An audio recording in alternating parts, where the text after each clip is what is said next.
আপনি কোন রুমে ঢুকছেন? ওটা স্যারের রুম, এই রুমটা আপনার। এবার তোকে কি বাঁচাবো?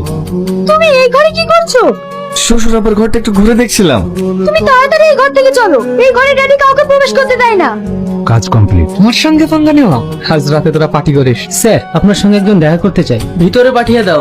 বলুন, এগুলো কি? আমাদের যে হোম মিনিস্টার আছে তার সকল অপকর্মের এভিডেন্স, এগুলো দেখলেই বুঝতে পারবেন আপনারা কাকে হোম মিনিস্টার বানিয়েছেন। স্যার, হাই কমিশন ফোন করেছে। হ্যাঁ স্যার বলুন। আপনি তাহলে অর্জুন সরকারকে কি বলছেন স্যার?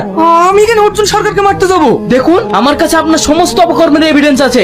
আমি আপনার কোনো কথা শুনতে চাই না। আমি আপনাকে পার্টি থেকে সাসপেন্ড করলাম। হ্যালো, সাসপেন্ড করে দেবো বললেই হয়ে গেল নাকি?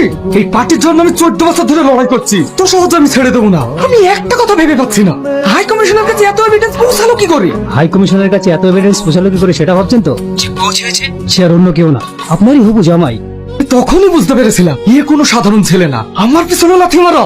এই গাড়ি বের কর। স্যার, কোথায় যাবেন? শিবুর কাছে। তুই আমার ড্যাডিকে ভাসিয়ে মেলাতে এনজয় করছিস? তুই কি ভেবেছিস আমি তোকে ছেড়ে দেবো? তুই এই নবীন কোথায় পেয়েছিস? আর এই ছবি তোমার আগুনে তোর কাছে কি করে আসলো? এই ছবিটা আমার, আমি আগে। তুমি আমার সেই আগুন।